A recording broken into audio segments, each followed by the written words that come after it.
Hello बच्चों, स्वागत है आप सभी का हमारे YouTube channel RP online classes में। मैं आरपी यादव आज का इस क्लास में 12th क्लास मैथमेटिक्स का एक मॉडल सेट लेकर के आए हैं और वो मॉडल सेट है आपका 2023 का, यानी झारखंड बोर्ड के द्वारा 2023 में एग्ज़ाम देने वाले बच्चों के लिए 12th क्लास मैथमेटिक्स का जो मॉडल सेट जारी की गई है उस मॉडल सेट का सॉल्यूशन आप लोग को हम बताने वाले हैं। तो सबसे पहले हम ये बता दें कि 2023 में जो एग्ज़ाम जो था वो दो पैटर्न में हुई है। 2023 में जो झारखंड बोर्ड में 12th क्लास का जो एग्ज़ाम है वो दो सेट में करके पार्ट करके लिया गया है। तो फर्स्ट टर्म का जो एग्ज़ाम है वो 40 मार्क्स का है मैथमेटिक्स का एमसी, और कंप्लीट वो एमसीक्यू है। और सेकेंड टर्म एग्ज़ाम जो है वो सब्जेक्टिव है और वो भी हमारा एमसीक्यू 40 मार्क्स का है। तो फर्स्ट टर्म का जो एग्ज़ाम 40 मार्क्स का एमसीक्यू है, आज हम उसका क्वेश्चन और सॉल्यूशन आप लोग को बताने वाले हैं, ठीक है। और इसके अगले वीडियो में हम जो उसका सेकेंड टर्म का जो सब्जेक्टिव क्वेश्चन है उस क्वेश्चन को बताएंगे और उसका सॉल्यूशन भी बताएंगे। तो चलिए सबसे पहले हम लोग क्या करते हैं, तो आज का इस सबसे पहले उसका क्वेश्चन को देखते हैं कि क्वेश्चन क्या है, ठीक है। उसके बाद एक एक करके इन सभी क्वेश्चन का हम लोग सॉल्यूशन भी देखेंगे। तो इसी तरह का बहुत सारा लेटेस्ट वीडियो, जैसे प्रीवियस ईयर क्वेश्चन का सॉल्यूशन हो और मॉडल सेट हो या इम्पोर्टेंट क्वेश्चन हो, ठीक है। 11th 12th बीएससी का फिजिक्स केमिस्ट्री मैथ सभी का टॉपिक्स को हम लेकर के और इम्पोर्टेंट क्वेश्चंस वगैरह को लेकर के हम बता चुके हैं आप लोग को। और अगर किसी कारणवश नहीं देख पाए हो तो उसको हम अपलोड करके रखे हुए हैं, तो इसके लिए चैनल को आप लोग सब्सक्राइब कर लें ताकि हर एक लेटेस्ट वीडियो का लाभ आप समय पर उठा सकें। तो चलिए आज का हम क्लास स्टार्ट करते हैं। ध्यान दोगे, ये है झारखंड शैक्षणिक अनुसंधान एवं प्रशिक्षण परिषद रांची का model set class 12th subject mathematics part 1 objective question यानी टर्म 1 का है, ठीक है। 2023 का है। टाइम आवर है 1 आवर एंड 30 मिनट्स और मार्क्स है 40। तो इसका जनरल इंट्रोडक्शन पहले देखोगे, ठीक है। तो जनरल इंट्रोडक्शन क्या है, ध्यान दोगे।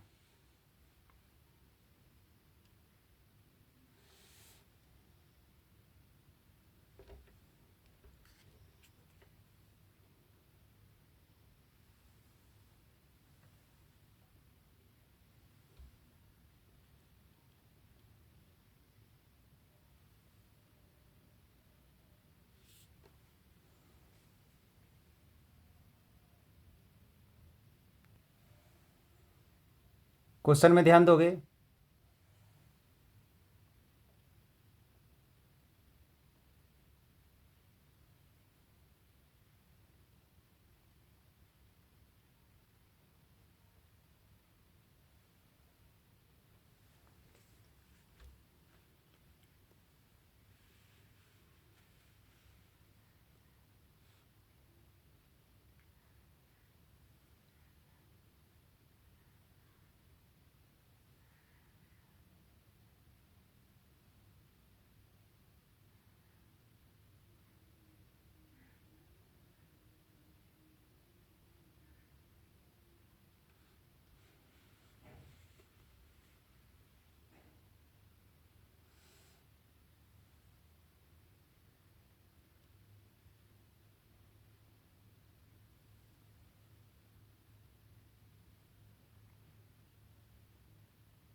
फर्स्ट क्वेश्चन क्या है, ध्यान दोगे।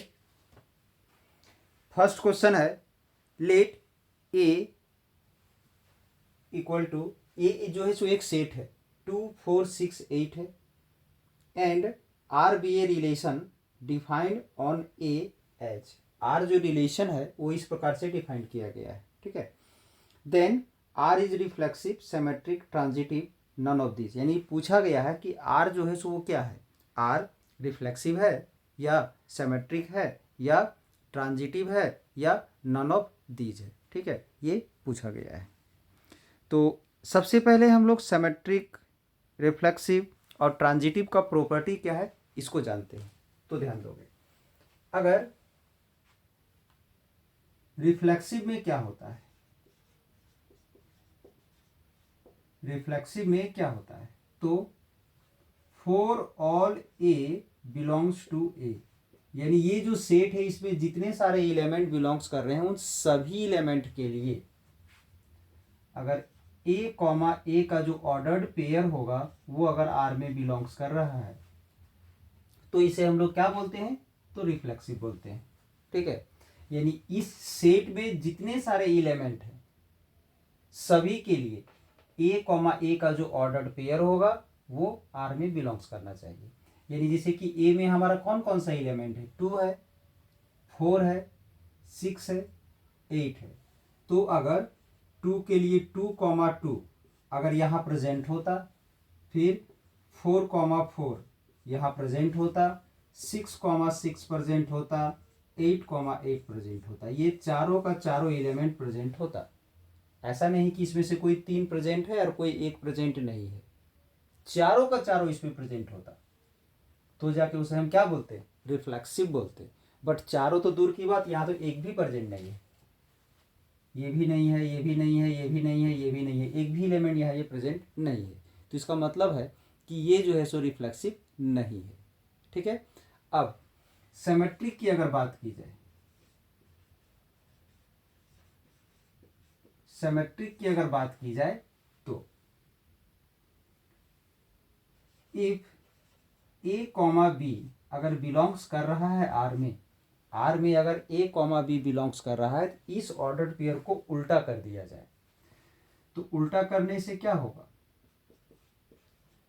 बी कॉमा ए होगा, ये भी बिलोंग्स अगर कर जाए तो इसे हम लोग सिमेट्रिक बोलते हैं।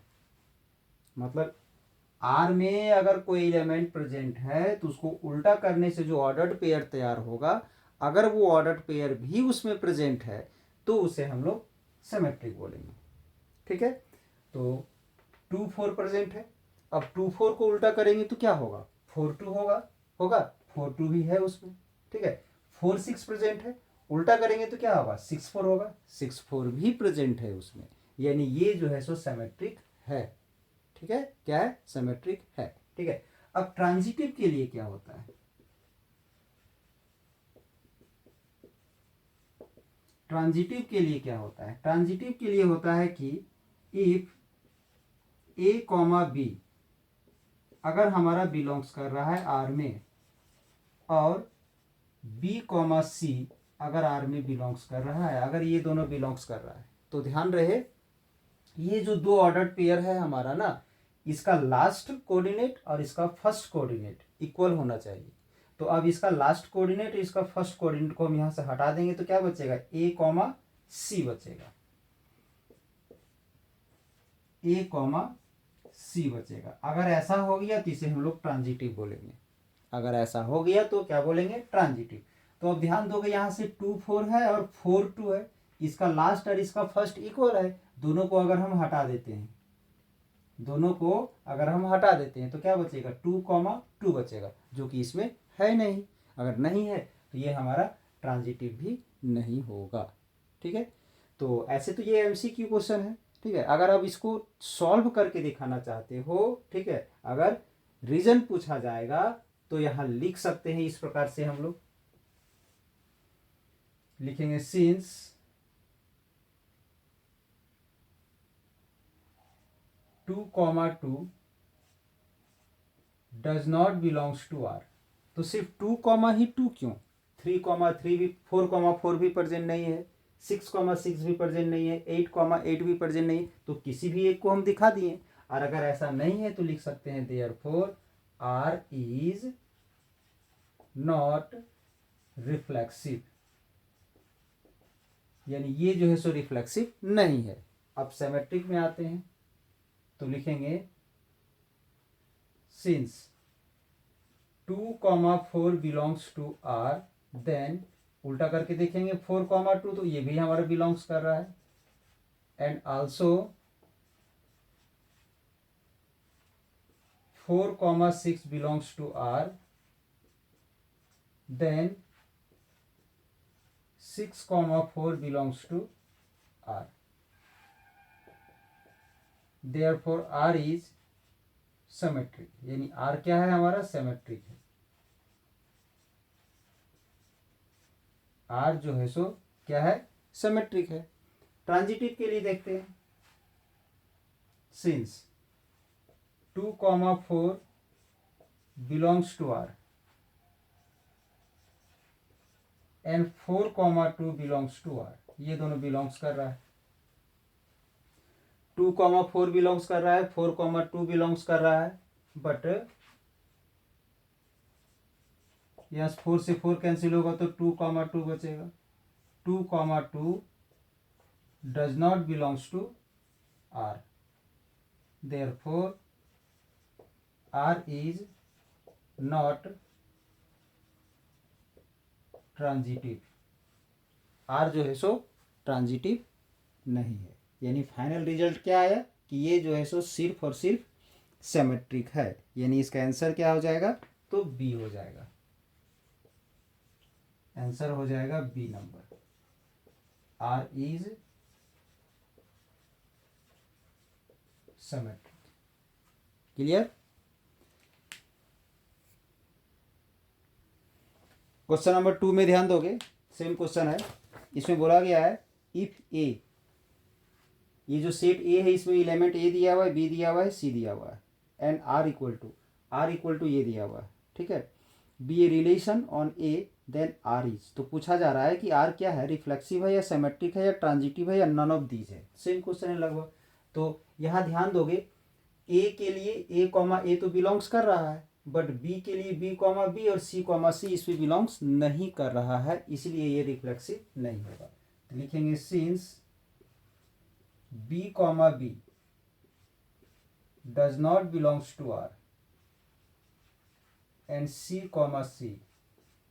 Does not belongs to R, therefore R is not transitive.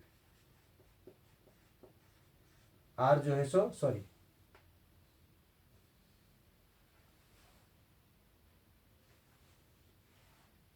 Not reflexive, यानी ये रिफ्लेक्सिव नहीं होगा। सिमेट्रिक के लिए क्या बताया गया था कि अगर ए बी बिलोंग्स कर रहा है तो बी ए होना चाहिए, तो बट है नहीं। यहाँ पर लिखेंगे since A B belongs to कर रहा है, बट इसको उल्टा किया जाएगा तो बी ए होगा, but B C does not belongs to R. ध्यान दोगे ए बी यहाँ तो है, लेकिन बी सी कहीं नहीं, सॉरी बी ए इसमें कहीं नहीं है। सिमेट्रिक के लिए क्या बताया गया था कि अगर ए बी इसमें बिलोंग्स कर रहा है तो इस ऑर्डर पेयर को उल्टा करना है, बी को आगे कर देंगे और ए को बाद में कर देंगे। ये तो ये कहीं यहाँ दिख रहा है, बी ए कहीं है नहीं है, अगर नहीं है तो ये सिमेट्रिक भी नहीं है। तो लिखेंगे R is not symmetric, R is not symmetric. अब इसके बाद ट्रांजिटिव के लिए बताया गया है कि ए बी और बी सी है, ठीक है। तो अगर यहाँ से बी हट जाएगा तो क्या बचेगा, ए सी बचेगा, ए सी इसमें होना चाहिए।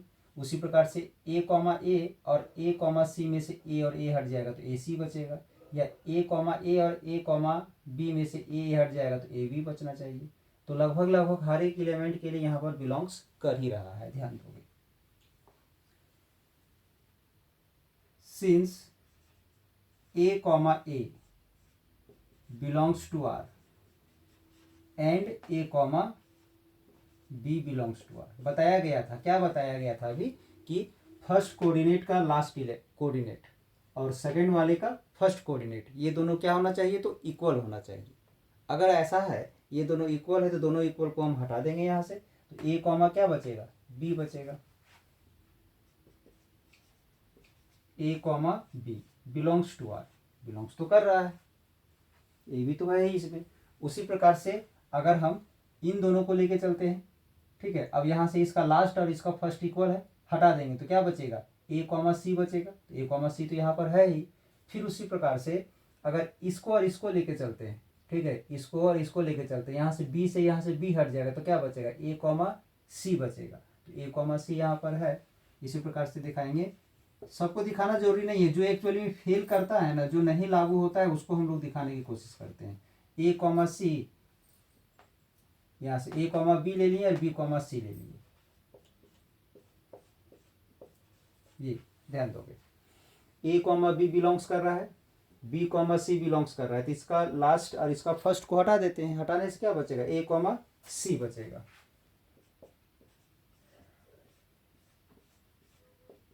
जो कि बिलोंग्स कर रहा है a कॉमा सी, लिखेंगे देयरफॉर R इज ट्रांजिटिव, यानी इसका आंसर क्या हो जाएगा, तो इसका आंसर हो जाएगा C number, R is transitive.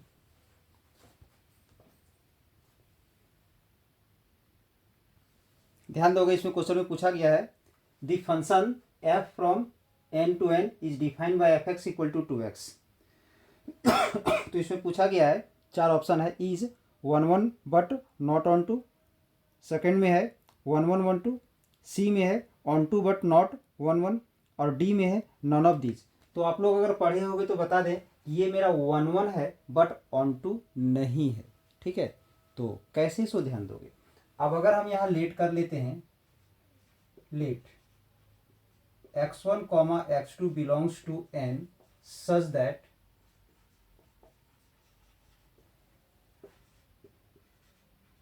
fx1 equal to fx2, तो fx का वैल्यू 2x है, तो यहाँ पर क्या आ जाएगा, 2x1 आ जाएगा, यहाँ पर क्या आ जाएगा, 2x2 आ जाएगा। fx का वैल्यू जब 2x है तो fx1 यानी fx1 तो 2x1 होगा, और fx2 यानी 2x2 होगा, दोनों का वैल्यू पुट कर दिए, 2 से 2 कैंसिल हो गया, तो x1 इक्वल टू x2 आ गया। तो लिखेंगे देयरफॉर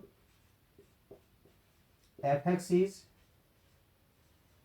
1 1, ये है जो है सो हमारा 1 1 है। अब चेक करना है कि ऑन टू है कि नहीं, तो ऑन टू नहीं है, क्यों नहीं है, ध्यान दोगे।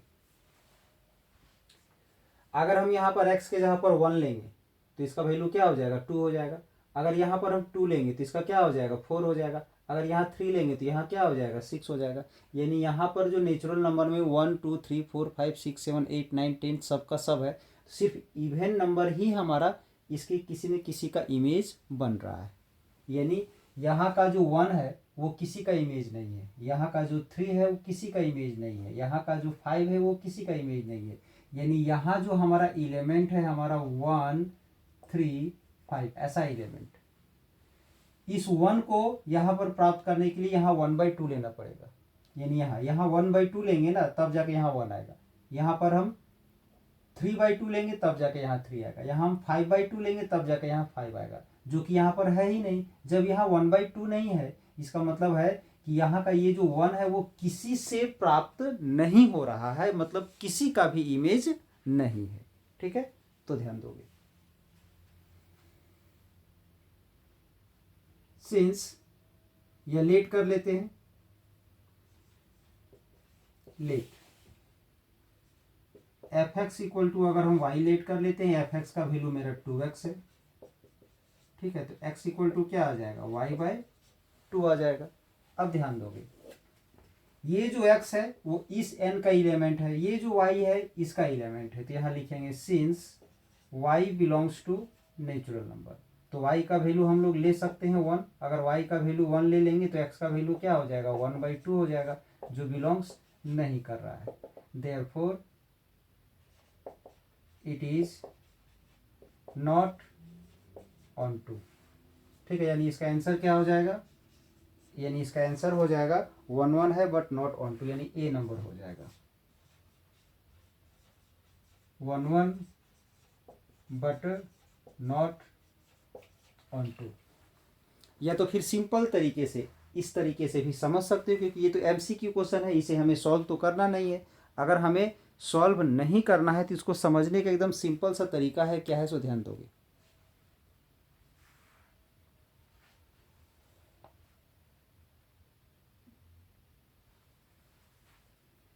कोई भी फंक्शन रहता है हमारा इस प्रकार से, यहाँ पर रहता है ए बी सी डी ऐसे चलते जाता है, और इधर रहता है एक्स वाई जेड वगैरह ऐसा कुछ रहता है। ठीक है, ध्यान दोगे। तो इसमें जो है अगर ऐसा आ जाए एफ ए इक्वल टू अगर एक्स आ जाए, या एफ बी इक्वल टू अगर वाई आ जाए, ऐसा आते जाता है, तो हम लोग यहाँ पर क्या बोलते हैं, यहाँ पर इस एक्स को क्या बोलते हैं, इमेज बोलते हैं। किसका, ए का। एक्स किसका इमेज है, तो ए का। वाई किसका इमेज है, तो बी का। तो सेम उसी प्रकार से इस क्वेश्चन में ध्यान दोगे, अगर यहाँ दिया हुआ है F x equal to 2x, ठीक है, अगर यहाँ पर x के जहाँ पर हम 1 ले लिए तो 2 इंटू 1 क्या आ जाएगा, 2 आएगा। फिर यहाँ पर हम लोग 2 लेंगे तो 2 इंटू 2 कितना होगा, 4 होगा। फिर अगर हम लोग 3 लेंगे तो 2 इंटू 3 कितना आएगा, 6 आएगा। यानी इस नेचुरल नंबर में, यहाँ पर इस नेचुरल नंबर में जो 2 4 6 है वो किसी न किसी का इमेज है। 2 4 6 प्राप्त हो रहा है, लेकिन यहाँ का 1 3 5 ये सब किसी से भी प्राप्त नहीं होगा, क्योंकि यहाँ का एलिमेंट 1 को प्राप्त करने के लिए यहाँ हमें 1/2 लेना पड़ेगा, जो कि है नहीं, यहाँ तो नेचुरल नंबर ही है ना। यानी यहाँ का नंबर 1 3 5 किसी का भी इमेज नहीं है, इसका मतलब ये ऑन टू नहीं होगा। क्वेश्चन नंबर 4 में ध्यान दोगे, इसमें एक फंक्शन है F from real to real, ठीक है, और एफ एक्स इक्वल टू दिया हुआ है मोड एक्स। तो ये जो फंक्शन है हमारा, ये 1 भी नहीं है और ऑन टू भी नहीं है। तो ध्यान दोगे कैसे नहीं है सो। अब अगर यहाँ x की जगह पर हम 1 ले लें, ठीक है, तो यहाँ पर 1 का मोड कितना हो जाएगा, 1 हो जाएगा। अब अगर हम यहाँ x के जगह पर हम -1 ले लें, -1 का अगर हम मोड ले लें यहाँ पर, तो क्या हो जाएगा, +1 हो जाएगा। यानी 1 का इमेज भी 1 है और -1 का भी इमेज 1 है। ऐसा नहीं होना चाहिए। अगर यहाँ ब्रैकेट के अंदर अगर अलग अलग एलिमेंट दिख रहा है तो यहाँ भी अलग होना चाहिए था। तो लिखेंगे since f1 equal to f-1, लेकिन इसके अंदर में जो है but 1 not equal to -1, therefore f(x) is not 1 1। यानी ये जो है सो हमारा 1 1 नहीं है। अब अगर ये 1 1 नहीं है तो हम ऑन टू चेक करते हैं। अब ध्यान दोगे, यहाँ अगर इस x के जगह पर अगर हम 1 ले लें तो मोड 1 का वैल्यू तो 1 आएगा। अगर हम 2 ले लें तो 2 का मोड इक्वल टू तो 2 आएगा। अब अगर -2 ले लें तो -2 का मोड भी 2 आ जाएगा। यानी इधर जो भी आएगा पॉजिटिव आएगा। मतलब इस R में पॉजिटिव नंबर भी है, नेगेटिव नंबर भी है, जीरो नंबर है, लेकिन यहाँ का जो जीरो है इधर कहीं आ रहा है, कहीं नहीं आएगा। इधर का यहाँ का जो नेगेटिव एलिमेंट है वो इधर आएगा ही नहीं, किसी से भी नहीं आएगा। तो यहाँ लिख सकते हैं since negative real numbers are not an image of any element, किसी भी एलिमेंट का इमेज नहीं है। therefore R is not on to. hence तो क्या हो जाएगा आंसर इसका, इसका हो जाएगा C number, neither hence R is neither 1 1 nor 1 2, यानी आंसर हो जाएगा सी नंबर। आंसर क्या होगा तो सी नंबर हो जाएगा। ध्यान दोगे क्वेश्चन नंबर 5 में है, एक फंक्शन है रियल टू रियल जो डिफाइन किया गया है f(x = 2x + 7) से, और हमें फाइंड करना है f inverse x। f inverse हमें फाइंड करना है, ठीक है। तो जब भी हमें f इनवर्स फाइंड करना रहेगा तो कुछ करना नहीं पड़ता है, बस सीधे से लेट कर लेंगे f(x = y), ठीक है। जब भी इनवर्स फाइंड करना हो तो हम लोग उसे y लेट कर लेंगे। f(x) का वैल्यू यहाँ पुट कर देंगे, तो 2x + 7 = y आ गया। अब यहाँ से हम x का मान निकालेंगे, 7 उधर माइनस में चला जाएगा, y - 7, यहाँ से x का वैल्यू आ जाएगा y - 7/2, ये आ गया। तो अब हम यहाँ से इन्वर्स को हम लिख सकते हैं, यही मेरा इन्वर्स आया, ये जो आया ना यही मेरा इन्वर्स है। बस y के जहाँ पर z हो x हो कोई फर्क नहीं पड़ता है। तो यहाँ से अगर हम लिखते हैं f इन्वर्स y, अगर लिखते हैं तो क्या आ जाएगा, ये चीज़ आ जाएगा y - 7/2। लेकिन हमें तो f इन्वर्स x निकालना है, तो अगर हमें f इन्वर्स x निकालना है तो x के जहाँ तो y के जहाँ तो x है ना, तो यहाँ भी x हो जाएगा, यानी x - 7/2 हो जाएगा। तो ध्यान में रहे, जब भी इन्वर्स निकालना रहेगा तो बस f(x) को हम कुछ लेट कर लेंगे और f(x) का वैल्यू जो क्वेश्चन में दिया है उसे पुट कर देंगे, वहाँ से x का मान निकाल देंगे। तो ये जो आया हमारा यही इन्वर्स आया। तो क्वेश्चन में किस रूप में पूछा गया है, x के रूप में, तो x में कन्वर्ट कर दो, यहाँ पर x लिख दो। y में पूछा गया है तो y रहने दो, जैसे कि इन्वर्स हमारा y के रूप में निकालेंगे तो ये आएगा ये। लेकिन क्वेश्चन में तो x के रूप में पूछा गया, मतलब बस सिंपल तरीका है कि y के जहाँ पर x पुट कर देंगे, y के जहाँ पर x पुट कर देंगे, यानी x - 7/2, यानी इसका आंसर हो जाएगा डी नंबर। आंसर क्या हो जाएगा इसका तो डी नंबर हो जाएगा। इसके बाद क्वेश्चन नंबर 6 में ध्यान दोगे, क्वेश्चन नंबर 6 में है cos inverse √3/2 plus cos inverse 1/2। तो बस इसका वैल्यू निकालना है। तो सिंपल सा तरीका है, याद करो, cos का वैल्यू √3/2 कब होता है, √3/2 कब होता है तो 30 डिग्री में, यानी π/6 में, ठीक है। और इसी cos का वैल्यू 1/2 कब होता है तो 60 डिग्री में, यानी π/3 में। तो एलसीएम लेके अगर हमें इसे ऐड करते हैं तो क्या आ जाएगा, यानी π/2 आ जाएगा। क्या आ जाएगा इसका आंसर तो π/2 आ जाएगा, यानी इसका आंसर हो जाएगा डी नंबर, ठीक है। आंसर हो जाएगा इसका डी नंबर। क्वेश्चन नंबर 7 में ध्यान दोगे, बट 7 को सॉल्व करने से पहले कुछ फॉर्मूला है जिसको ध्यान में रखना है। tan इनवर्स -x अगर है तो -tan इनवर्स x हो जाता है, ठीक है। एंड cos इनवर्स -x अगर है तो इसका हो जाएगा π - cos इनवर्स x। अगर इस दो फॉर्मूला को आप याद रखते हो तो इस क्वेश्चन में मिस्टेक होने की चांसेस बहुत कम हो जाती है, कहीं भी मिस्टेक नहीं होगा। 10 में अगर इनवर्स में यहाँ माइनस है तो माइनस आगे आ जाएगा, तो इसका माइनस को पहले हम लोग आगे ले लेते हैं। कॉस में जब यहाँ माइनस है तो पाई माइनस हो जाता है, तो इसमें क्या हो जाएगा पाई माइनस कॉस इनवर्स √3/2, ये हो जाएगा, ठीक है। अब ध्यान दोगे,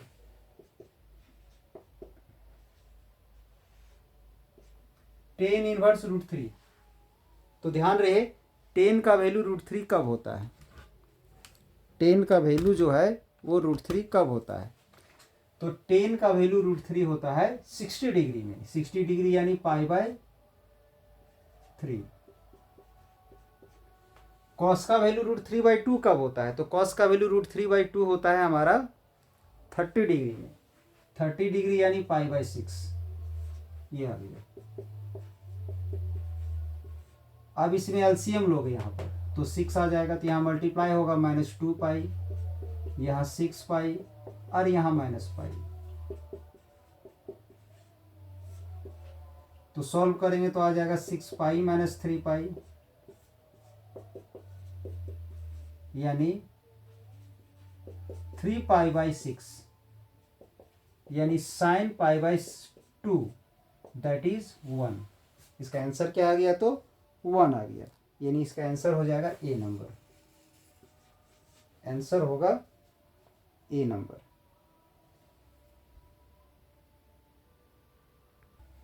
क्वेश्चन नंबर 8 में ध्यान दोगे, इसे सॉल्व करना है। तो इसको सॉल्व करने के लिए सबसे पहले हम लोग यहाँ पर क्या करते हैं, तो पुट कर देते हैं। Put x equal to 10 square theta. अब ये जो स्क्वायर है इधर रूट एक्स हो जाएगा, रूट एक्स इक्वल टू क्या हो जाएगा 10 थीटा। फिर थीटा का मान निकालेंगे तो क्या आ जाएगा 10 इनवर्स रूट एक्स, ये आ गया। अब क्वेश्चन है कि आखिर हम ऐसा क्यों पुट किए। अगर फॉर्मूला ध्यान में आप लोग को अगर होगा 1/2 cos inverse 1 minus x divided by 1 plus x, तो इसमें क्या होगा सो ध्यान दोगे।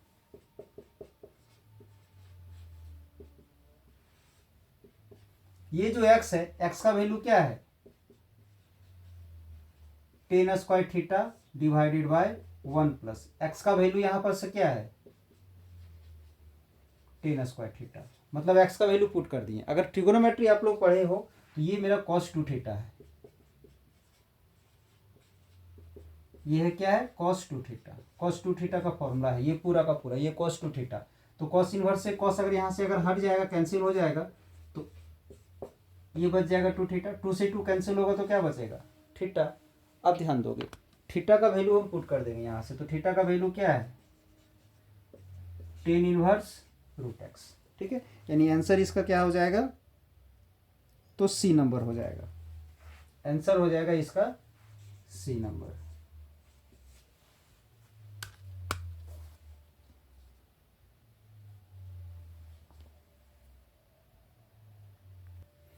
क्वेश्चन नंबर 9 में ध्यान दोगे, इसे सॉल्व करना है।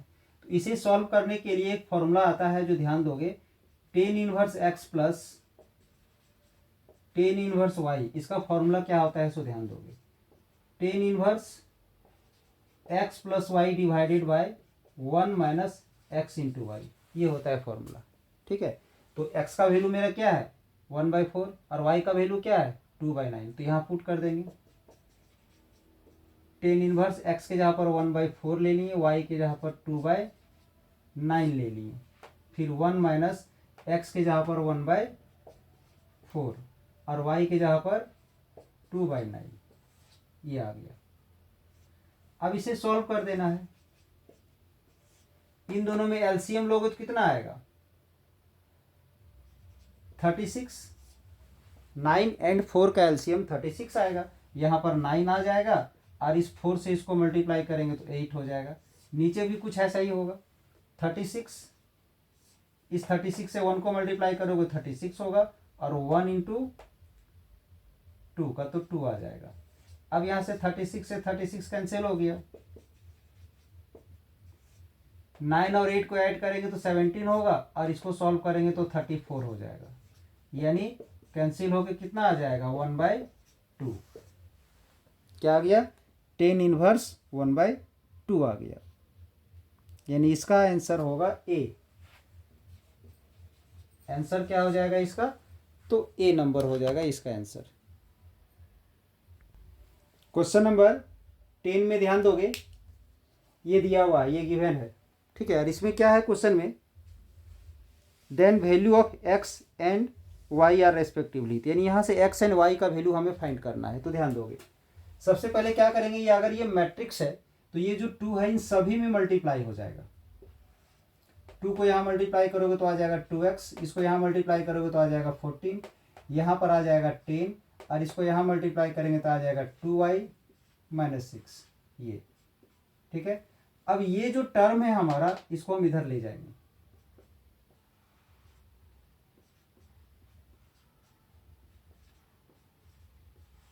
इस मैट्रिक्स को इधर जाके माइनस कर देंगे।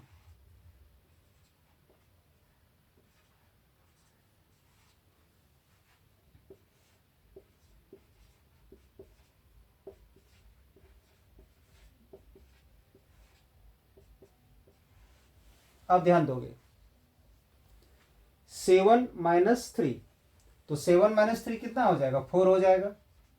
14 माइनस 4 10 हो जाएगा। 15 माइनस 1 14 हो जाएगा। 14 माइनस 2 12 हो जाएगा, ये आ गया। तो ध्यान दोगे 10 के जहाँ पर 10 तो है ही, 14 के जहाँ पर 14 है ही, यानी 2x इक्वल टू 4 हो जाएगा, 2x इक्वल टू 4 आ जाएगा। तो यहाँ से ये जो 2 है इधर डिवाइड हो जाएगा, तो x इक्वल टू आ जाएगा 4/2 दैट इज 2। ठीक है, अब यहाँ से 2y minus 6 equal to 12, 2y minus 6 equal to 12। तो ये जो -6 है इधर प्लस में चला जाएगा, 12 प्लस 6 का 18। ठीक है, अब इस 2 को यहां डिवाइड कर दिए तो कितना आ गया 9, यानी यहां से ध्यान दोगे तो x का वैल्यू 2 हो गया और y का वैल्यू क्या आ गया, तो 9 आ गया, यानी 2 9 इसका आंसर होगा। x का वैल्यू 2 एंड y का वैल्यू 9, यानी आंसर हो जाएगा इसका ए नंबर, आंसर हो जाएगा ए नंबर 2,9।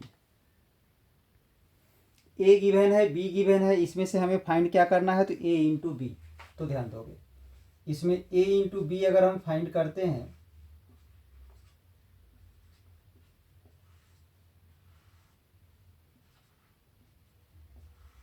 अब इसे मल्टीप्लाई करोगे, ये जो रो है इसको इस कॉलम से मल्टीप्लाई करोगे तो 1 इंटू 4 तो 4 हो जाएगा। अब 3 इंटू -1 तो -3 हो जाएगा। ठीक है, अब इसे मल्टीप्लाई करोगे इससे तो 2 इंटू 4 का 8 हो जाएगा और 1 इंटू -1 का -1 हो जाएगा। अब यहाँ ऐसे ही नहीं छोड़ सकते हो क्योंकि ये ऐड होगा, 1 एंड 7 ये आ जाएगा आंसर, यानी इसका आंसर क्या हो जाएगा, तो बी नंबर हो जाएगा। आंसर है इसका बी नंबर। 12 में ध्यान दोगे, क्वेश्चन नंबर 12 में क्या है, ए एक मैट्रिक्स है 1 3 2 4 और इसमें फाइंड क्या करना है, एडजॉइंट ए हमें फाइंड करना है। तो क्या करेंगे, सबसे पहले कोफैक्टर्स ऑफ A11, यानी इसका कोफैक्टर निकालेंगे जिसे हम लोग A11 से रिप्रेजेंट करते हैं। तो कैसे निकालते हैं कोफैक्टर, तो इस एलिमेंट वाले रो और कॉलम को नेगलेक्ट करते हैं तो यहाँ से 4 बच जाता है। ठीक है, उसी प्रकार से हम 1 2 फाइंड करेंगे, यानी इसका कोफैक्टर फाइंड करेंगे तो ये नेगलेक्ट होगा तो क्या बचेगा, 3 बचेगा। ठीक है, बट साइन में अगर ध्यान दोगे आप लोग plus minus plus minus plus minus plus minus plus, यानी ये चीज यूज होगा, प्लस के बाद माइनस फिर प्लस, ये यूज होगा।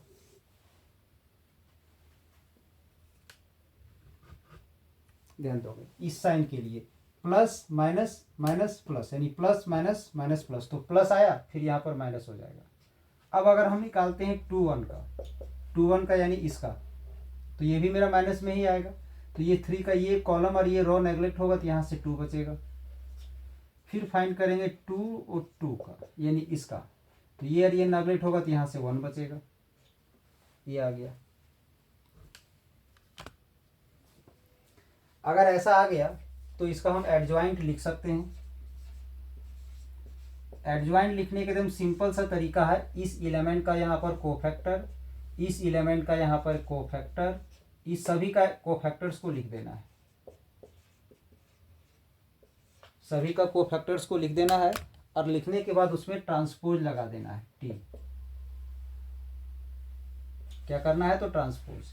तो इसका कोफैक्टर आया है 4, फिर इसका आया है -3, फिर इसका आया है -2 और इसका आया है 1। अब इसमें ट्रांसपोज कर दोगे तो जो रॉ है वो कॉलम बन जाएगा और जो कॉलम है वो रॉ बन जाएगा, यानी ये जो रॉ जो दिख रहा है वो यहाँ पर आ जाएगा और ये आ गया। इसको सॉल्व करने का एक सिंपल सा तरीका भी है, ध्यान दोगे 2 ऑर्डर वाले के लिए कैसे फाइंड करना है, सो ध्यान दोगे। अगर ये एक मैट्रिक्स है A11 A12 A21 और ये 2 2 ऐसा है, तो अगर इसका हमें एडजॉइंट निकालना है 2 ऑर्डर वाले का तो काफ़ी सिंपल है। ये करना क्या पड़ता है कि ये जो एलिमेंट है ना इसको इंटरचेंज कर देते हैं, ठीक है, इसको आपस में क्या करते हैं तो इंटरचेंज कर देते हैं। ध्यान दोगे, ये इसको इंटरचेंज कर, मतलब ये एलिमेंट यहाँ चला जाता है, ये एलिमेंट यहाँ पर आ जाता है। और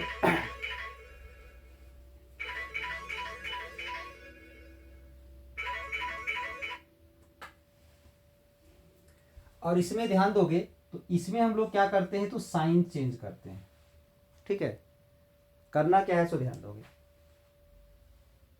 इसमें हम लोग क्या करते हैं, चेंज द एलिमेंट,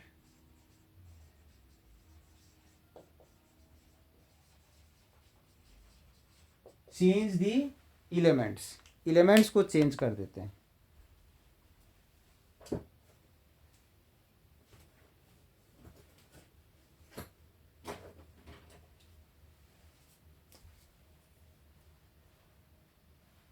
और इसमें क्या करते हैं, चेंज दी साइन,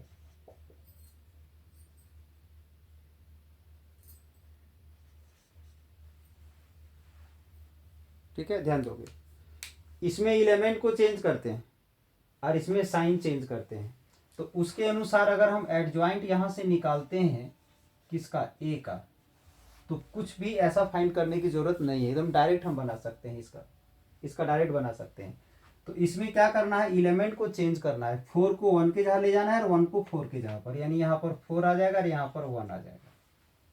ठीक है, इसके बाद इसमें एलिमेंट चेंज नहीं होगा, एलिमेंट चेंज नहीं होगा, सिर्फ साइन चेंज होगा, -2 हो जाएगा और -3 हो जाएगा ये। और अगर पहले से कहीं इसमें माइनस रहता तो प्लस हो जाता। ठीक है, ध्यान दोगे, यही ना आया जो हमें लाना था, ये ध्यान दोगे, ये दोनों रिजल्ट सेम आया है, ये और ये हमारा सेम है।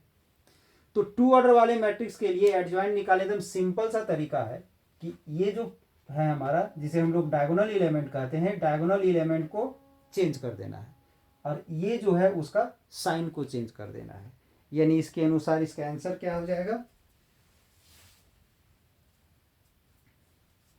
क्वेश्चन नंबर 12 का आंसर हो जाएगा सी नंबर, इसका आंसर होगा तो सी नंबर हो जाएगा। क्वेश्चन नंबर 13 में ध्यान दोगे, points a,0 0, b and 1 1 are collinear, यानी इन तीनों को कॉलिनियर शो करना है। तो अगर आप लोग पढ़े होगे डिटर्मिनेंट में, तो उसका हम यूज़ करने वाले हैं। और 11th क्लास में ये भी बताया गया है कि अगर 3 पॉइंट्स कॉलिनियर है तो उस तीनों पॉइंट से बनने वाला जो ट्रायंगल होगा उस ट्रायंगल का एरिया जो है सो 0 होता है। तो यहाँ से आ जाएगा एरिया ऑफ ट्रायंगल, अगर इसे हम ए लेट कर लेते हैं, इसे बी लेट कर लेते हैं, इसे सी लेट कर लेते हैं, तो area of triangle A B C equal to 0। तो क्या हो जाता है फॉर्मूला 1/2, और यहाँ आता है x1 x2 1, sorry x1 y1 और 1, x2 y2 1, x3 y3 और 1, इसका वैल्यू 0 आ गया। तो ये 1/2 में से 2 को इधर मल्टीप्लाई करेंगे तो वो 0 हो जाएगा।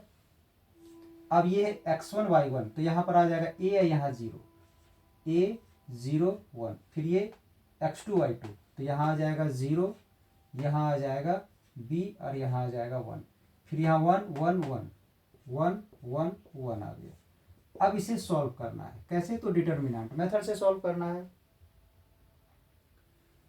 तो ध्यान दोगे, यहाँ से अगर हम a को कॉमन ले लेते हैं तो ये रो और ये कॉलम नेगलेक्ट होगा, तो ये बचेगा b 1 1 1, ये आ गया। फिर यहाँ से 0 है तो 0 लेने की तो जरूरत तो है नहीं, बट -0 ले लेते हैं तो ये और ये नेगलेक्ट हो जाएगा, तो यहाँ से बचेगा 0 1 और यहाँ से 1 1, ये बच जाएगा। फिर इसको हम लोग +1 के साथ लेते हैं तो ये और ये नेगलेक्ट होगा, तो ये बचेगा 0 1 b 1 इक्वल टू 0, ये आ गया। अब इसे अगर हम लोग सॉल्व कर देते हैं, इसको इससे मल्टीप्लाई करोगे तो b आएगा, इसको इससे मल्टीप्लाई करेंगे तो 1 आएगा, बीच में माइनस, ये तो पूरा 0 हो जाएगा। ठीक है, अब इसको इससे मल्टीप्लाई करोगे तो 0 आएगा, इसको इससे मल्टीप्लाई करेंगे तो b आएगा, बीच में माइनस।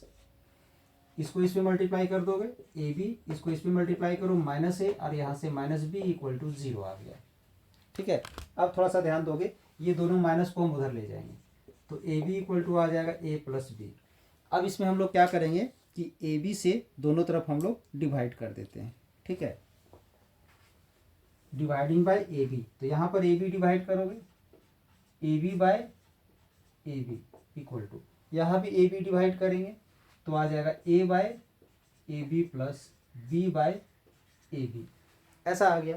तो ये दोनों कैंसिल हो गया तो 1 हो गया, यहाँ से कैंसिल हो गया तो 1 बाई बी आ गया, यहाँ से 1 प्लस 1 बाई ए आ गया। यानी क्या लिख सकते हैं, 1 by A plus 1 by B equal to 1।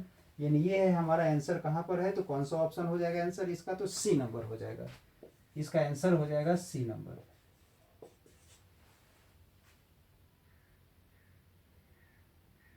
Next question समझने से पहले ध्यान दोगे, अगर कोई मॉडुलस फंक्शन है x माइनस ए, ठीक है, ध्यान दोगे तो ये जो x माइनस ए जो है ना, ये a पर कंटिन्यूअस होता है बट a पर डिफरेंशिएबल नहीं होता है। ठीक है, यहाँ जो भी रहेगा ये जो है सो हमारा a पर कंटिन्यूअस तो होगा बट a पर डिफरेंशिएबल नहीं होगा। उसी प्रकार से अगर x माइनस 1 का मोड है तो ये 1 पर कंटिन्यूअस है बट 1 पर डिफरेंशिएबल नहीं है। मोड x अगर है तो ये 0 पर कंटिन्यूअस है बट 0 पर डिफरेंशिएबल नहीं है। तो उसके अनुसार ये क्या होगा, ये जो है so F X is continuous at X equal to 2 but not differentiable,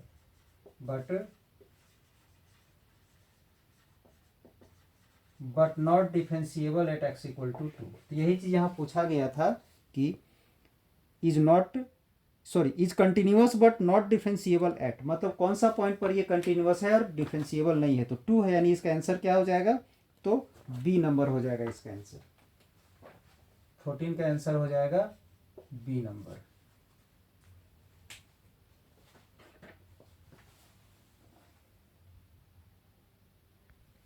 question number 15 में ध्यान दोगे, y का वैल्यू गिवन है यार, इसमें से क्या करना है तो d y by d x हमें फाइंड करना है। तो सबसे पहले अगर इसे हम लोग x के रिस्पेक्ट में डिफरेंशिएट कर देते हैं तो इधर भी हमारा x के रिस्पेक्ट में डिफरेंशिएट कर देंगे। तो यहाँ पर डिफरेंशिएट करने के लिए क्या करना होगा, इसमें हम लोग को चेन रूल अप्लाई करना पड़ेगा। तो चेन रूल अप्लाई करने के लिए पावर किस पर लगा हुआ है, तो साइन पर लगा हुआ है। तो इसका मतलब है कि इसका फंक्शन साइन एक्स है, नीचे साइन एक्स होना चाहिए। ठीक है, अब इसे फिर से हम लोग चेन बनाएंगे, एक चेन रूल। ठीक है, तो अब इसमें पावर लगा हुआ है तो पावर इसका 3 जो है सो आगे आ जाएगा और इसका पावर में एक माइनस हो जाएगा तो 2 हो जाएगा। ठीक है, और साइन का क्या हो जाएगा तो cos x हो जाएगा। ये आ गया इसका आंसर। यानी 15 का आंसर क्या हो जाएगा, तो 3 sin square x into cos x, यानी इसका आंसर सी हो जाएगा। सी हो जाएगा इसका आंसर। इसे भी डिफरेंशिएट करना है, बट डिफरेंशिएट करने से पहले अगर इन्वर्स ट्रिग्नोमेट्रिक फंक्शन अगर पढ़े हो तो पता होना चाहिए कि इसका फॉर्मूला होता है 2 tan इनवर्स x, ये होता है इसका फॉर्मूला। अब हम लोग इसे डिफरेंशिएट करेंगे x के रिस्पेक्ट में। 2 कांस्टेंट है तो बाहर निकाल दिए।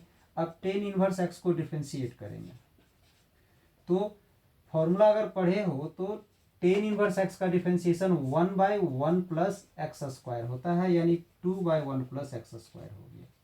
ठीक है, यानी 16 का आंसर हो जाएगा आपका 2/1 प्लस एक्स स्क्वायर, यानी ए नंबर हो जाएगा इसका आंसर।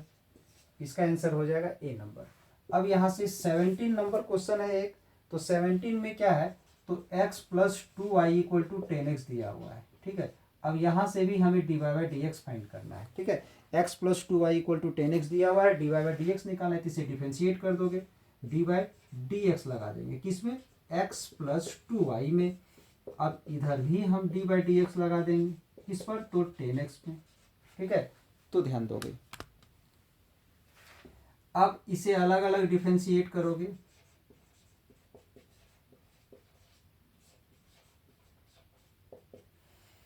इसका हो जाएगा सेक स्क्वायर एक्स। क्या हो जाएगा तो सेक स्क्वायर एक्स। ठीक है, अब इसका डिफरेंशिएशन 1 हो जाएगा और ये 2 बाहर आ जाएगा तो यहाँ से d y by d x रह जाएगा।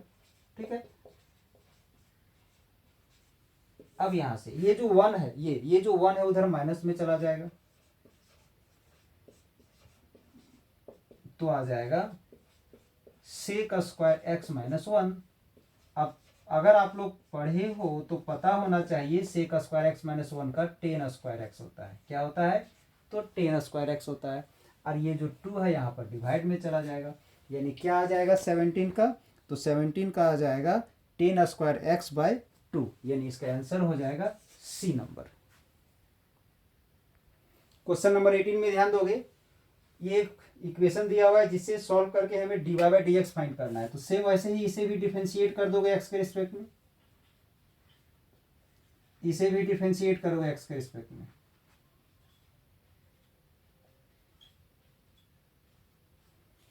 अब इसमें क्या होगा, इसमें प्रोडक्ट रूल आएगा। प्रोडक्ट रूल में क्या होता है, ये एक्स बाहर आ जाएगा, वाई को डिफरेंशिएट करोगे, वाई को बाहर लेके एक्स को डिफरेंशिएट करोगे। अब इस प्लस है तो u इंटू वी का प्रॉपर्टी अप्लाई होगा, सॉरी u इंटू वी तो यहां हुआ ना, प्लस है तो दोनों को अलग अलग डिफरेंशिएट कर दोगे।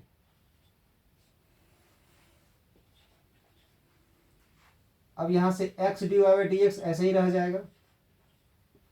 अब ध्यान दोगे, जब x को x के रिस्पेक्ट में डिफरेंशिएट करोगे तो 1 हो जाएगा, तो बच जाएगा यहां से y, इसका पावर आगे आएगा और पावर माइनस होगा तो 2 हो जाएगा।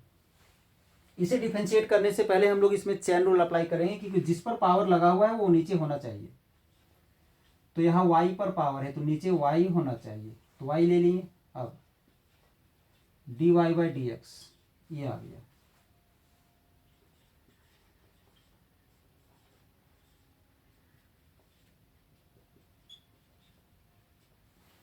सिमिलरली इसको डिफरेंशिएट करोगे तो इसका आ जाएगा 3y स्क्वायर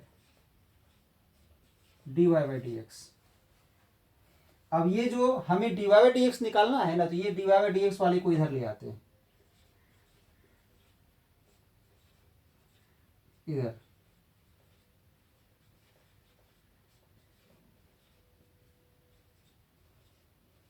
अब ये जो y है इधर माइनस में चला गया, ठीक है।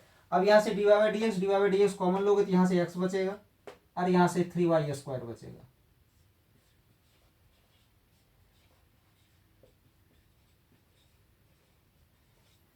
अब ये d y by d x find करना है, तो इसके लिए हम क्या करेंगे कि इसके साथ यहाँ जो मल्टीप्लाई है उधर डिवाइड में चला जाएगा।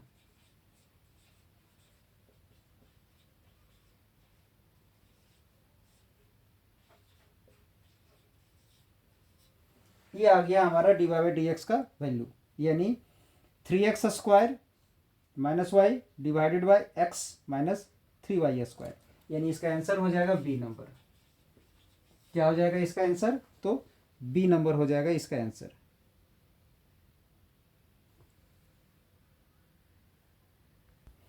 क्वेश्चन नंबर 19 में ध्यान दोगे, slope of the tangent to the curve at 1,6, यानी ये जो कर्व दिया हुआ है इस कर्व का स्लोप ऑफ द टेंजेंट निकालना है। किस पॉइंट पर? तो पॉइंट है हमारा 1,6। तो स्लोप ऑफ द टेंजेंट क्या होता है? D y by d x.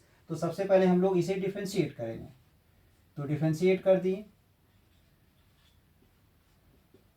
इधर भी डिफरेंशिएट कर दिए, तो इसमें u into v product rule apply करेंगे, x d y by d x plus y d x by d x, ये आ गया। कांस्टेंट का क्या हो जाएगा? 0, ठीक है। अब ये ऐसे ही रह जाएगा x d y by d x, ठीक है। इसका 1 हो जाएगा तो क्या बचेगा? y बचेगा। अब यहाँ से हम लोग d y by d x अगर फाइंड करना हो तो पहले y को उधर माइनस में ले जाएंगे, और यहाँ जो x जो मल्टीप्लाई है वो x इधर चला जाएगा डिवाइड में, ये आ गया, ठीक है। किस पॉइंट पर निकालना है? तो 1,6 पर निकालना है, यानी यहाँ पर 1,6 अगर ले लेते हैं तो यहाँ पर क्या आ जाएगा? 6/1 यानी -6। y का वैल्यू 6 है और x का वैल्यू 1 है, यानी स्लोप ऑफ द टेंजेंट क्या हो जाएगा? तो -6 हो जाएगा।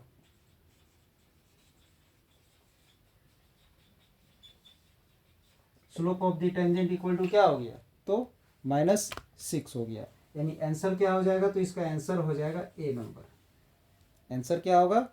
तो ए नंबर हो जाएगा। क्वेश्चन नंबर 20 में है, slope of the normal to the curve at x equal to 1, यानी x इक्वल टू 1 पर यहाँ पर स्लोप ऑफ द नॉर्मल निकालना है। तो सबसे पहले हम लोग इसे डिफरेंशिएट करेंगे, d y by d x. तो डिफरेंशिएट करोगे इसे,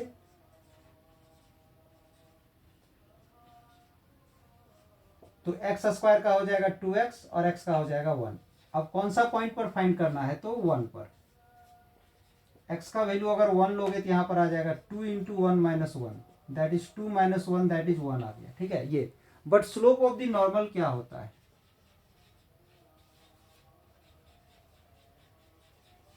स्लोप ऑफ द नॉर्मल होता है -1 by dy by d x. तो dy बाई डी एक्स का वैल्यू क्या है 1, तो क्या आ गया -1। स्लोप ऑफ द नॉर्मल क्या आ गया इसका, तो -1 आ गया। इसका आंसर हो जाएगा ए हो जाएगा। ध्यान दोगे, इंटीग्रेशन का क्वेश्चन है, क्वेश्चन नंबर 21। तो इसे इंटीग्रेट करने से पहले हम लोग क्या करेंगे, इसे 1 by sine square x into cos square x D x ये लिखेंगे। ठीक है। अब ऊपर में जो 1 है उस 1 का वैल्यू क्या होता है, इसका वैल्यू होता है sine square x plus cos square x. इतना तो पढ़े होगे, 10th क्लास में ही पढ़ी हो गई है। Sine square x plus cos square x का वैल्यू 1 होता है, तो 1 के जगह पर हम लिख दिए।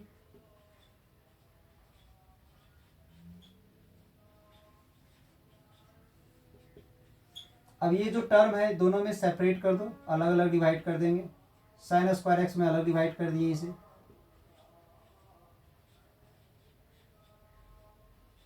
प्लस कॉस स्क्वायर में भी अलग डिवाइड कर दिए।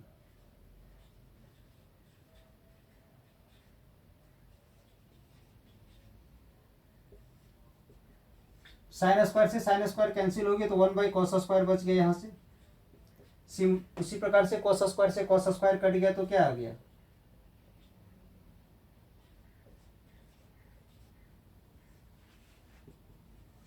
अब 1 बाई कॉस स्क्वायर का क्या हो जाएगा सेक स्क्वायर, और 1 बाई साइन स्क्वायर का क्या हो जाएगा कॉशेक स्क्वायर।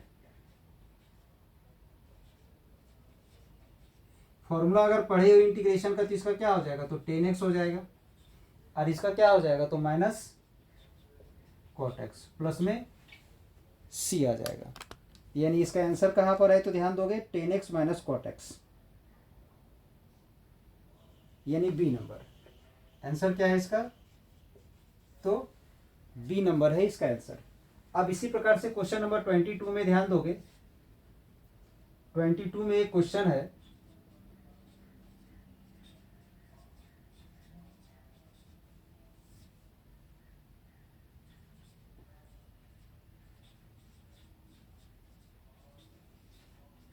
ये है। ठीक है, ध्यान दोगे थोड़ा सा।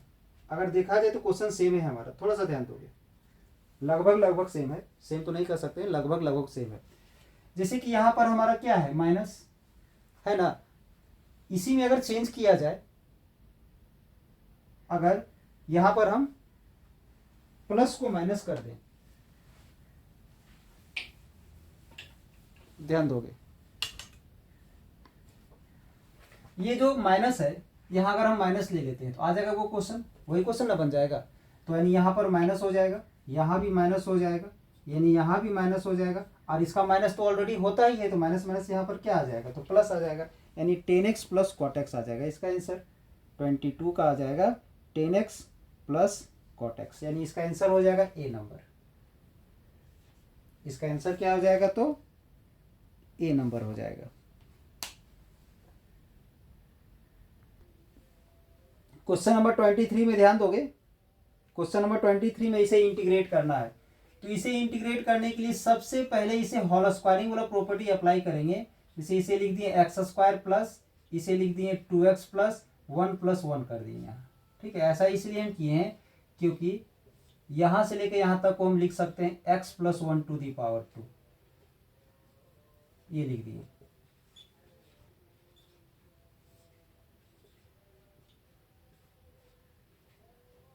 और ये जो 1 है, इस 1 को लिख सकते हैं 1 स्क्वायर, ये। ठीक है, इसमें एक फॉर्मूला अप्लाई होगा जो कि आप लोग पढ़े होंगे, dx by X square plus A square. इसका फॉर्मूला था 1 by A tan inverse X by A, ये होता है फॉर्मूला।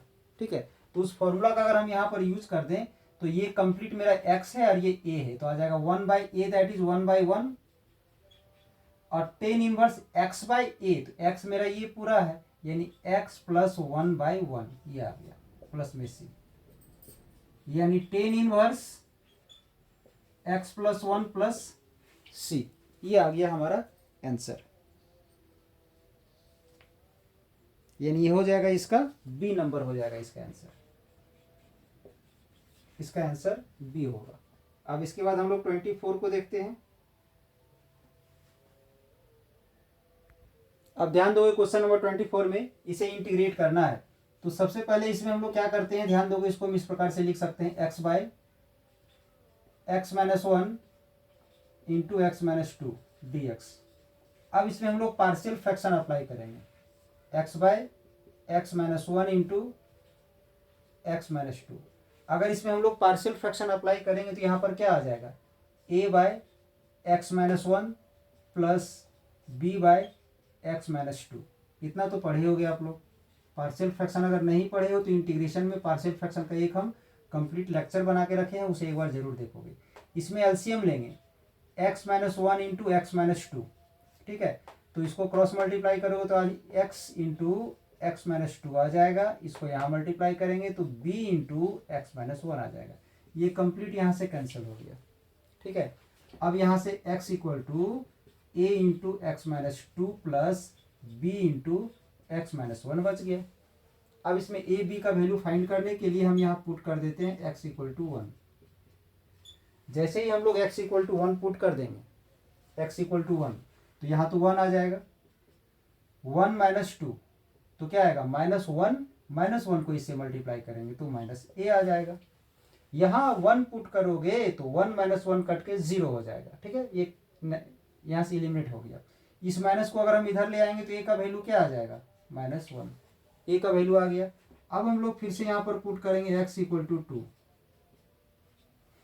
तो यहाँ 2 पुट करेंगे, 2 माइनस 2 का 0 और यहाँ 2 माइनस 1 का 1, तो b इक्वल टू 2 आ गया, b इक्वल टू 2 आ गया और a इक्वल टू -1 आ गया, ठीक है। अब a और b का वैल्यू हम लोग यहाँ पर पुट करेंगे तो इसका वैल्यू आ जाएगा, तो i इक्वल टू क्या है, ध्यान दोगे थोड़ा सा, i इक्वल टू यही ना है और इसका वैल्यू हमारा ये है और a का वैल्यू -1 है, यानी -1 बाय एक्स माइनस 1, ठीक है, क्या है, -1 बाय एक्स माइनस 1। फिर प्लस में b बाय एक्स माइनस 2 है तो b का वैल्यू 2 आया है, तो प्लस में 2 बाय एक्स माइनस 2, ये आ गया। अब अगर हम इसे इंटीग्रेट करते हैं तो इसका क्या आ जाएगा, minus log mode of x minus 1 plus 2 log x minus 2, ये आ गया आंसर। और प्लस में क्या हो जाएगा, तो प्लस में c हो जाएगा, ठीक है। अब अगर देखते हैं आंसर हमारा इस रूप में है तो ठीक है, और नहीं तो हम लोग इसको थोड़ा सॉल्व करेंगे। तो कैसे सॉल्व करोगे, इसका जो आगे मल्टीप्लाई है यहाँ पावर में चला जाएगा, और अगर लॉग का कोई भी टर्म अगर माइनस में रहता है तो डिवाइड में आ जाता है, यानी आ जाएगा लॉग एक्स माइनस 2 का पावर 2 हो जाएगा, और ये माइनस होने के चलते ये मेरा डिवाइड में आ जाएगा, ऐसा होगा। यानी ये हमारा आंसर है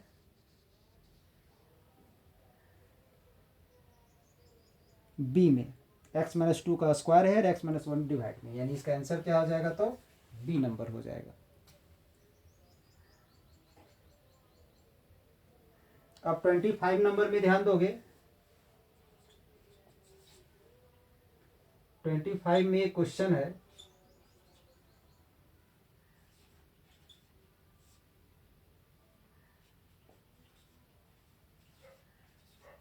ये है क्वेश्चन, ठीक है।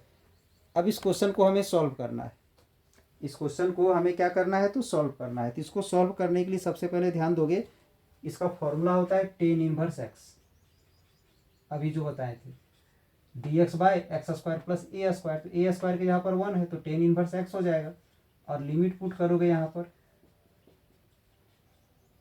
ये √3 यहाँ पर आ जाएगा। फिर लोअर लिमिट यहाँ पुट करने से पहले साइन चेंज करते हैं, माइनस हो गया, फिर यहाँ पर 1 पुट करेंगे, टेन इनवर्स 1, तो 10 का वैल्यू √3 होता है 60 डिग्री का, यानी पाई बाय 3 का, और इसका होता है पाई बाय 4 का, ठीक है। ऐसे डायरेक्ट भी ऐसे 60 - 45 लिख करके आप सॉल्व कर सकते हो तो आ जाएगा 15 डिग्री। 15 डिग्री को क्या लिख सकते हैं, π/12, यानी यहाँ से इसका आंसर आ जाएगा π/12, यानी इसका आंसर हो जाएगा डी नंबर। इसका आंसर क्या होगा तो डी नंबर हो जाएगा। क्वेश्चन नंबर 26 में ध्यान दोगे, एक डिफरेंशियल इक्वेशन दिया हुआ है और इसमें पूछा गया है the order of the differential equation.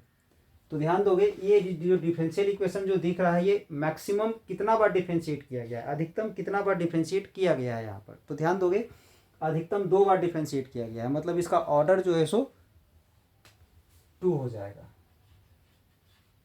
Order हो जाएगा 2, यानी इसका आंसर हो जाएगा ए। अगर इसी में पूछा जाता, इसका डिग्री पूछा जाता, तो ये जो हाईएस्ट डेरिवेटिव जो है ना इसका पावर हम लोग देखते जो कि पावर इसका 1 है, डिग्री इसका क्या हो जाता 1 हो जाता, बट यहाँ पर डिग्री पूछा नहीं गया है।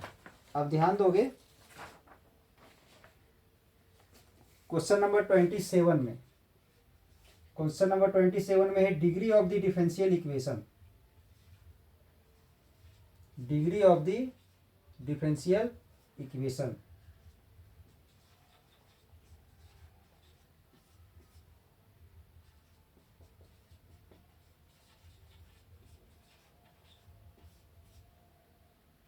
ये है और इसे हमें इसका डिग्री ऑफ डिफरेंशियल इक्वेशन बताना है। तो ध्यान दोगे ये जो ट्रिग्नोमेट्रिक टर्म आ गया है जो नॉन पोलिनोमियल टर्म कहलाता है, मतलब ट्रिग्नोमेट्रिक टर्म हो गया, एक्सपोनेंशियल टर्म हो गया, मतलब पोलिनोमियल छोड़ करके किसी अदर में अगर डेरिवेटिव्स प्रेजेंट हो जाए dy/dx या उसका डबल डेरिवेटिव्स, मतलब कोई भी डेरिवेटिव्स किसी भी ऑर्डर वाला डेरिवेटिव्स अगर प्रेजेंट हो जाए हमारा नॉन पोलिनोमियल टर्म में तो उसका डिग्री डिफाइन नहीं होता है। तो इसका आंसर हो जाएगा नॉट डिफाइंड। अगर इसी में ये जो साइन है यहाँ पर इसमें किसी प्रकार का ये डेरिवेटिव्स नहीं होता, y होता, x होता, ऐसा कुछ होता, मतलब डेरिवेटिव्स वाला टर्म नहीं होता, 1 ऑर्डर 2 ऑर्डर किसी भी प्रकार का डेरिवेटिव्स प्रेजेंट नहीं होता, तो इसका डिग्री होता 3। क्या होता 3। हम क्या बताए थे कि हाईएस्ट अधिकतम जितना बार डिफरेंशिएट किया गया हो उसका पावर को हम लोग डिग्री कहते हैं। बट एक चीज ये भी ध्यान में रखना है कि कोई भी डेरिवेटिव्स वाला टर्म नॉन पोलिनोमियल टर्म के साथ प्रेजेंट नहीं होना चाहिए। अगर ऐसा है, साइन के साथ डेरिवेटिव्स प्रेजेंट है तो इसका डिग्री डिफाइन नहीं होगा। इसी प्रकार से लॉग के साथ प्रेजेंट हो, किसी अदर पोलिनोमियल के साथ प्रेजेंट हो, आप पोलिनोमियल नहीं मतलब पोलिनोमियल छोड़ के किसी अदर के साथ अगर कोई भी डेरिवेटिव्स इस प्रकार से प्रेजेंट है तो उसका डिग्री डिफाइन नहीं होगा। ठीक है, अब आगे ध्यान दोगे क्वेश्चन नंबर 28। क्वेश्चन नंबर 28 में एक डिफरेंशियल इक्वेशन है जिसे सॉल्व करना है हमें। इस डिफरेंशियल इक्वेशन को सॉल्व करना है तो काफी सिंपल है, हम लोग इसको वेरिएबल सेपरेबल से बनाएंगे, इस dx को उधर मल्टीप्लाई करेंगे और इंटीग्रेट कर देंगे तो यहाँ dy बचेगा और इधर e⁻x dx हो जाएगा, dy का इंटीग्रेशन y हो जाएगा और इसके बाद इसको इंटीग्रेट करेंगे तो e⁻x हो जाएगा, प्लस में c आ जाएगा, y इक्वल टू आ जाएगा e⁻x प्लस c, यानी इसका आंसर हो जाएगा ए नंबर। इसका आंसर ए हो जाएगा और इसका आंसर डी हो जाएगा। ठीक है, अब ध्यान दोगे क्वेश्चन नंबर 29 में। क्वेश्चन नंबर 29 में क्या है, दो वेक्टर दिया हुआ है, vector A 2y plus j minus के, बी में दिया हुआ है i plus 3j minus 4k, ये दिया हुआ है। तो यहां से अगर हम a प्लस बी फाइंड कर लें, यहां से a प्लस बी फाइंड कर लें तो इस दोनों को ऐड करोगे तो क्या हो जाएगा 3i, इसे ऐड करेंगे तो कितना होगा 4j, इसे ऐड करेंगे तो कितना होगा 5k, ये आ गया। a प्लस बी का वैल्यू आ गया, सॉरी इसमें magnitude of a plus B निकालना है, a प्लस बी का क्या निकालना है तो मैग्नीट्यूड निकालना है, मैग्नीट्यूड यानी मोड। तो अगर वेक्टर पढ़े हो तो मोड हम लोग कैसे निकालते हैं, अंडर रूट i का कोफिशिएंट का स्क्वायर प्लस जे का कॉफिशिएंट का स्क्वायर प्लस के का कॉफिशिएंट का स्क्वायर। यहाँ जनरली स्टूडेंट मिस्टेक करते हैं। कैसे मिस्टेक करते हैं ध्यान दोगे, ये जो माइनस जो है ना ये ब्रैकेट में ना रह करके ब्रैकेट के बाहर कर देते हैं, मिस्टेक हो जाता है। क्योंकि अब यहाँ पर हम स्क्वायर करेंगे तो माइनस प्लस में तो कन्वर्ट हो जाएगा ना, और अगर स्टूडेंट यहाँ पर माइनस को अगर बाहर में रखते हैं तो वहाँ पर हो जाती है मिस्टेक। यहाँ पर हो जाएगा 9 + 16 + 25 यानी √50 आ जाएगा, जिसे 5√2 हम लिख सकते हैं। ठीक है, क्या हो जाएगा तो 5√2 हो जाएगा, यानी इसका आंसर हो जाएगा ए नंबर।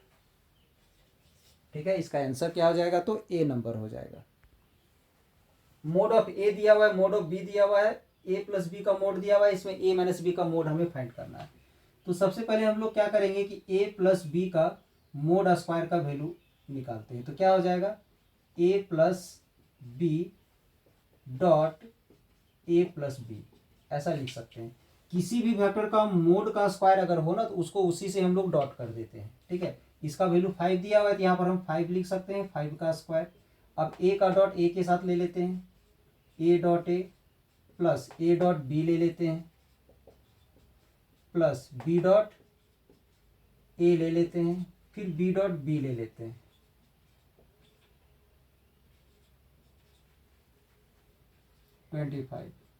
a डॉट a को क्या लिख सकते हैं, a का मोड स्क्वायर, फिर a डॉट b प्लस यहाँ से a dot b plus b का मोड स्क्वायर। ठीक है, अब इसके बाद ध्यान दोगे a का मोड है 3, तो यहाँ 3 का स्क्वायर 9 हो जाएगा। इन दोनों को ऐड करोगे, क्योंकि डॉट प्रोडक्ट जो है सो कम्यूटेटिव होता है, a डॉट बी को b डॉट a हम लिख सकते हैं। तो यहाँ से आ जाएगा 2a डॉट b, और फिर इसका मोड स्क्वायर 4 का स्क्वायर यानी 16। इसको ऐड कर दोगे तो कितना हो जाएगा 25 हो जाएगा। कितना हो जाएगा तो 25 हो जाएगा। 25 से 25 कैंसिल हो गया, तो 2a डॉट b का वैल्यू यहाँ से 0 आ गया। और जब इसका वैल्यू 0 आ गया तो a डॉट b का भी वैल्यू तो 0 होगा, इसका भी वैल्यू 0 आ गया। अब हम यहाँ क्या कर सकते हैं, लिख सकते हैं कि इन दोनों के बीच का जो एंगल है वो 0 हो गया। अब हमें क्या फाइंड करना है, तो a - b का मोड हमें ये फाइंड करना है। ध्यान दोगे, हमें ये फाइंड करना है। तो इसको इसी प्रकार से इसका स्क्वायर अगर हम लेके चलते हैं तो a - b का डॉट a - b ऐसे होगा। अगर इसे सॉल्व कर देते हैं तो क्या आ जाएगा, a dot a minus a dot b minus b dot a plus b dot b। ये a डॉट a को a का मोड स्क्वायर लिख सकते हैं। ठीक है, a डॉट a का a डॉट a लिखेंगे, माइनस b डॉट a को a डॉट b लिखेंगे, और इसको b का मोड स्क्वायर लिख सकते हैं।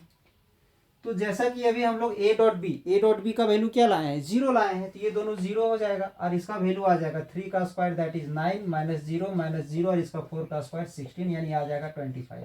तो इसका मोड का स्क्वायर आया है, हमें स्क्वायर तो नहीं फाइंड करना था, a - b का मोड फाइंड करना था। तो √25 यानी कितना आ जाएगा 5 आ जाएगा। इसका आंसर जो है सो 5 आ गया। 32 में ध्यान दोगे a क्रॉस b = 0 दिया हुआ है, a डॉट b = भी 0 दिया हुआ है। ध्यान दोगे जब a क्रॉस b का मान अगर 0 होता है तो यहाँ से 3 रिजल्ट आ सकता है। क्या, पहला तो वेक्टर जो है सो पैरेलल हो जाएगा। ठीक है, दूसरा a का मान 0 होगा, तीसरा b का मान 0 होगा। यहाँ से अगर डॉट प्रोडक्ट 0 रहता है तो परपेंडिकुलर होता है, या तो फिर a का मान 0 होगा या b का मान 0 होगा। दो वेक्टर अगर पैरेलल है तो क्रॉस प्रोडक्ट 0 होता है, या दोनों में से किसी एक का भी मान अगर 0 है तो 0 हो जाएगा क्रॉस प्रोडक्ट। डॉट में अगर परपेंडिकुलर है तो 0 होगा, या नहीं तो अगर कौन दोनों में से कोई एक अगर हमारा 0 है तो भी 0 हो जाएगा। तो ये तो मेरा फेल हो जा रहा है। अगर पैरेलल लेते हैं तो ये सही होगा, ये गलत। परपेंडिकुलर लेंगे तो ये सही होगा, वो गलत। मतलब ये दोनों में लागू नहीं हो रहा है, दोनों में लागू हमारा ये हो रहा है। तो क्या हो जाएगा, a = 0 और b = 0। दोनों को 0 होना जरूरी नहीं है, दोनों को 0 होना जरूरी नहीं है। दोनों में से कोई एक भी 0 होगा तो चलेगा, दोनों रहेगा तो और अच्छी बात है। मतलब इसका आंसर क्या होगा, ये हो जाएगा, क्योंकि इसका 2 ऑप्शन दिया हुआ है। यहाँ एक बार ऐड करके लिखा हुआ है, एक बार और करके लिखा हुआ है, जिसमें और लिखा हुआ है वो होगा आंसर, यानी इसका आंसर हो जाएगा डी नंबर। ध्यान रहे।